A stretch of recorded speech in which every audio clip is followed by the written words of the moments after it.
I know a lot of you watch my videos because you are introverted, as I am too. And a lot of you watch my videos because you are wanting to better understand and connect with those introverts in your life and at work. And if that's you, then this video is for you. I'm going to talk about 7 things that you should never do to an introvert. True, introverts are not all the same. However, when you do one of these 7 things to an introvert, the likelihood that you're going to frustrate them or alienate them or annoy them is going to be greater. So make sure and avoid doing these things if at all possible. Number 1, you have invited your introvert friend or the introvert that you work with somewhere, and it's going to be the 2 of you. And then at the very last minute, you decide to bring along someone else. You're bringing along a different person that they didn't think was going to be a part of the get together with you. That can really frustrate introverts, because if that introvert really does enjoy their time with you, they're going to feel like that time has been stolen when you all at once decide to bring another person or bring other people. For a lot of extroverts, they have the tendency to think, well, the more the merrier. Let me just go ahead and invite other people. It's not a big deal. But it really is a big deal to introverts, especially when they were prepared to spend time with you, and then all at once you're surprising them by bringing along another person. Even if you ask them ahead of time, hey, is it okay if I bring this person along?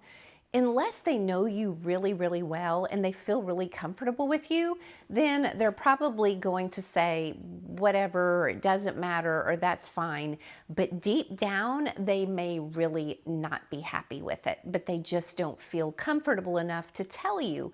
Because a lot of times as introverts, we feel this pressure of thinking, well, why is it that I don't want this other person or people to come along? And we don't really understand it ourselves, other than that we know that our time with that person is precious and we were really looking forward to that.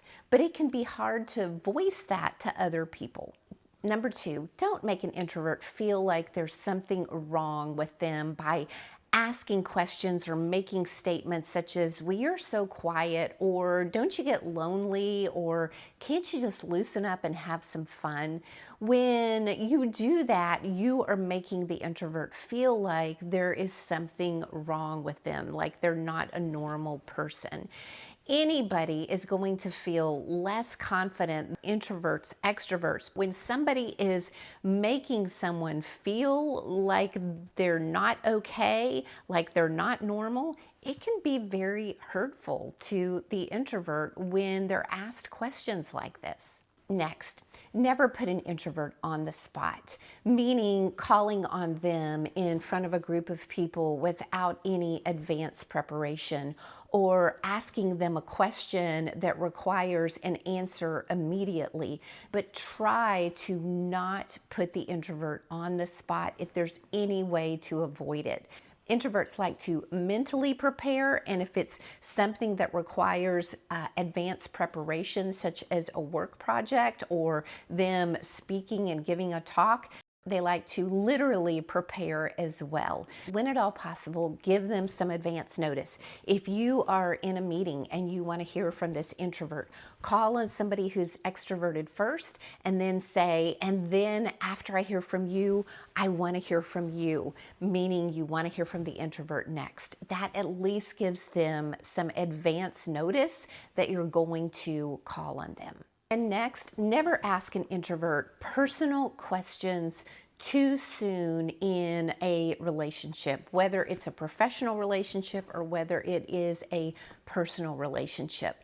Introverts tend to be more guarded and private, and so you want to have a conversation with them, but you don't want to start asking them a bunch of personal questions. Just kind of take it slow, take it easy, and give them time to be able to warm up to you, give them time to be able to trust you, so that then you can get to that more personal level of conversations. It is true. Introverts like deep conversation. However, even though they like deep conversation, they don't like to reveal too much personally too soon until they really trust the person. Next, if at all possible, avoid switching things on an introvert the last minute, causing them to have to turn on a dime as far as their plans or change from what they thought was going to be the plan.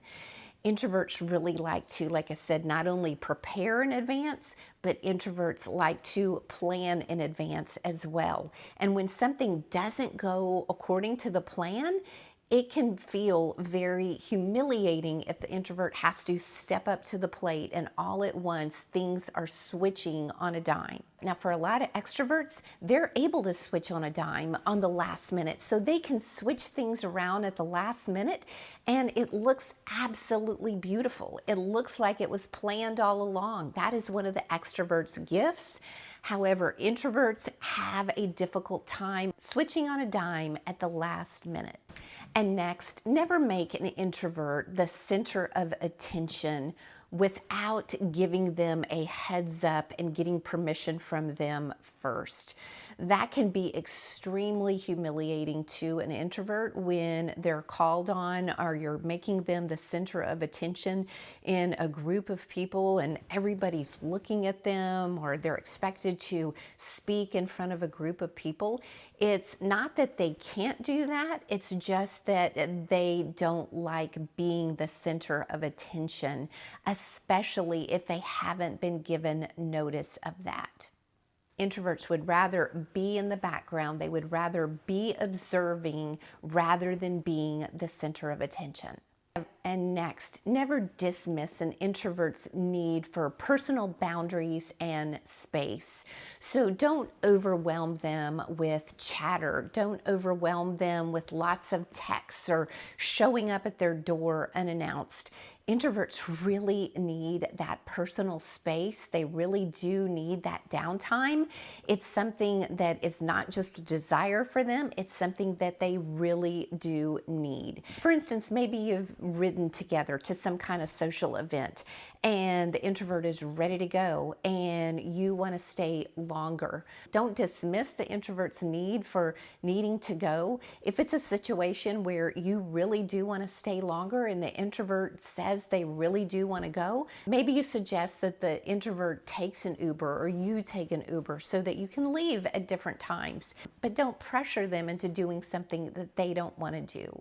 And I've got a video above and then in the description below that will help you better understand reasons for the introvert's need for the personal boundaries. Now, do you know of someone who's wanting to better understand and relate to introverts? Maybe you're an introvert and you know that somebody in your life needs to hear this video.